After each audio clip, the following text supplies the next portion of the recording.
Hi Legion, John Hitler, co-founder of Evoking Genius and co-creator of the Genius Discovery Process with another edition of Pure Genius. How do you get your productivity at the highest level?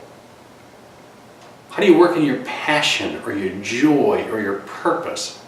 And how do you do so on autopilot, on auto drive, without any accountability of any sort? Wow. Well, we get asked this every day from people. How do I work in my unique genius? How do I do it? Well, you don't have your unique genius? Let's start with that. I coach entrepreneurs, CEOs, team leaders, and individuals to create lasting behavior change by making transformation safer and more attractive than standing still. And it all starts with you discovering your unique genius. What is that? What is that, you say? I wish I knew mine. Well, it's a singular gift of talent bestowed on you and you alone. Really? Me? A singular gift of talent?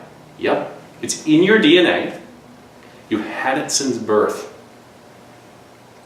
The trick is, discover what it is. It also includes your life purpose or your why. Oh, really? Yes. And here's what we're going to do on Pure Genius today. We're going to link accountability and unique genius. Kind of an odd fit, isn't it? Well, let's play. You wanna? Great. So, I said it's a singular gift of talent. There's three components with your unique genius. First, let's describe what unique genius is, in case you don't have yours. Your unique genius is a singular gift of talent bestowed on you and you alone. If you like religious or spiritual terms, you can say it's the greatest gift of talent given to you by God.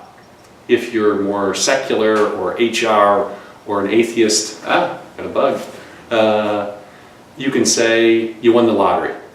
Either way it works. So that's what you got. That's the talent.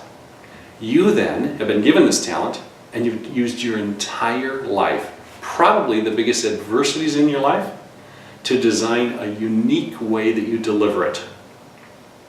And you've also figured out the reason why you got this talent and not someone else. I would say you were given a talent for a reason. When you find that out, oh my gosh, life creates a ton of purpose, or as it's popular to say these days, a friend of mine, Simon Sinek, says, your why. When you know your why and the talent connected to it, life gets pretty good. So if you don't know yours, drop me a note. Happy to help you find it. It takes 90 minutes. It's fun, it's intuitive, and it'll absolutely change your life. We won't invent it, we'll discover it. We'll simply uncover what's already there. Okay? Well, here's what we're going to do on Unique Genius today. We're going to take this topic we get a lot from CEOs, entrepreneurs, and team leaders. How do I get my team to be accountable? How do I keep them on track? How do I keep them on plan? It's like babysitting. How do I do that? Well, we're going to link it. We're going to put that and show the connection between that and genius, or unique genius as we call it. Great. Well, first and foremost, you have a genius and you are a genius. You got it? So those two are irrefutable. Every human being on the earth has a genius and they are a genius. That's the first thing. Secondly, you cannot not do your unique genius. Let me say that again because it's odd language. You cannot not do your unique genius. So you can learn a skill, you can train in a profession, but you cannot not do a calling. So think of genius as a calling. It's whispering or calling your name. It's that attraction. It's got a huge attractional pull. So you cannot not do your genius. When the circumstances arise where your genius needs to show up or wants to show up, you'll have a tremendous attractional pull and you'll go do it. That's how genius works. Okay? So now let's look at accountability. It's a topic that we hear from companies all the time. We want more accountability. Well, the trick is accountability is one of those things that's expected. You're expected to be accountable to stay on your plan, or on your sales goal, or on your top 3 goals for the quarter, or for the week, or for the month. We're expected to do this. Accountability, you're supposed to be able to do it for yourself. Now, here's how we know this. When you're not accountable and you get help from HR, usually it's in the form of an accountability training, or sometimes they'll get you an accountability partner or an accountability coach. Please know, don't mistake this, that's the step before you get fired. When they put you on an accountability plan, really what they're doing is babysitting you. They're saying, you're not willing to make your calls by yourself, we'll get you an accountability partner, or we'll get you accountability training or a plan. Oof, not good. So don't miss that. If they say, we have calls every once in a while, but once a year we say, I'm looking for an accountability coach. Accountability coaches in the profession are the bottom of the barrel in terms of talent, because it doesn't take much to say, did you make your 10 calls today? Oh, why not? Okay, let's make them tomorrow. It's hand-holding, it's babysitting. So accountability is expected, and nobody gives it much value until it goes missing. And here's what it looks like when it goes missing. Your favorite pro sports team, right in the middle of the season, star player gets a DUI. Oh, Johnny Manziel, this is the Johnny Manziel syndrome. Say, gosh, we just gave him the starting quarterback role, and what did he do? He, on his day off, or his 2 days off, he went to Vegas and got a DUI. Who's he accountable to? Certainly not his teammates. And so he let people down by not being accountable. So accountability isn't given much value until it goes missing. And then suddenly, everybody pays a lot of attention to it. How about this one? Remember this from school, high school or college? You were on a team, 4 or 5 people, and you had to do a group presentation or group project. And you showed up at the final put-together meeting. You say, okay, you got this part and you got that part, we're going to put it all together. And one person didn't do their work. Excuse me?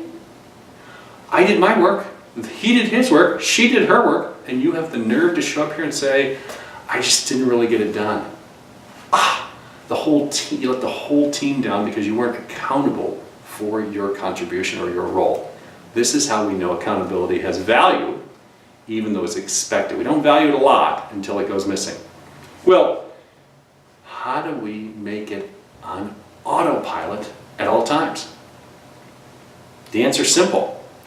Let's have people with roles for which they are accountable that are connected directly to their singular gift of talent, their unique genius.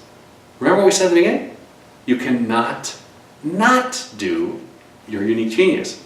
So what if we set up the roles in the team or the roles in the organization based on talent instead of based on job description?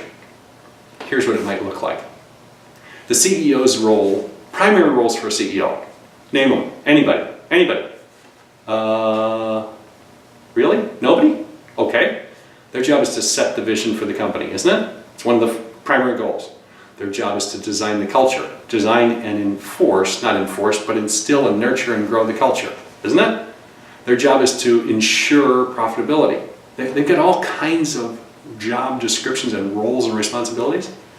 But now what if we went to your CEO and her talent, her singular gift of talent, were only connected to about 2/3 of that? No problem. Have the CEO fully embrace and own the 2/3 of the job that connects with his or her genius or unique genius, and the other 2/3 figure out how to get it done in coordination and in partnership with the CEO, but not with the CEO as the primary doer. Make sense? Here's what it would look like in practical terms. Who's in charge of the holiday party? Like in your organization, Isn't there a functional role, holiday party designer? No. Usually it's given to the CEO's admin, isn't it?